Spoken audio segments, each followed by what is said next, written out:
আজকে অনেক লেট হয়ে গেছে উঠেই দেখি আমি সময় হয়ে গেছে কাজে যেতে। আর হচ্ছে আমি ব্রেকফাস্ট বানাবো। তো আমি এই চিকেন বার্গারটা চপ করে নিলাম। এই অলিভ অয়েলটাতে লেখা 0 ক্যালোরিজ, বাট আমার এটা বিশ্বাস হয় না। 2টা এগস বানাচ্ছি। আমার এগস হচ্ছে আমার মোস্ট প্রিয় খাবার। এটাতে একটু সল্ট দিয়ে নিলাম, একটু পেপার দিয়ে নিলাম। তারপর এভাবে আমি ঢেকে রাখি সো দ্যাট উপরটাও কুক হয়ে যায়। And those are my eggs. একটা টর্টিয়াও ভেজে নিলাম। And this is my breakfast.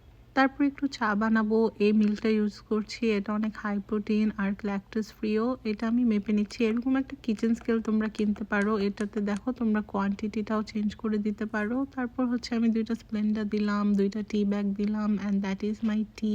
তারপর চা খেতে খেতে কিছুক্ষণ কাজ করলাম, জবসে অ্যাপ্লাই করলাম, পড়াশোনা করলাম। তারপর আমার ফ্রেন্ড একিন আসছে, ও কিছুক্ষণ কাজ করলো আমি রেডি হতে হতে। তারপর আমরা দুইজন চলে যাচ্ছি চায়ওয়ালাতে। আজকে আমরা ওখানে আমাদের স্টাডি সেশন করব।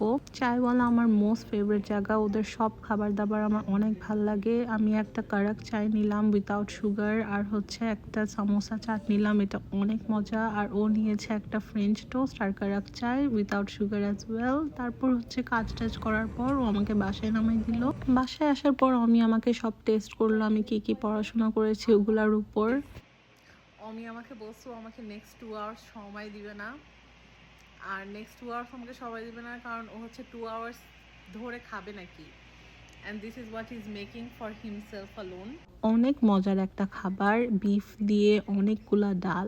কাজ করি মেপে মেপে 10 গ্রাম 10 গ্রাম করে সবগুলি ডাল আর রাইস দিলাম। ডিনারের পর আমি বাসায় কিছুক্ষণ লাইট পেস ওয়াকিং করলাম। And that's it for today guys. Thank you.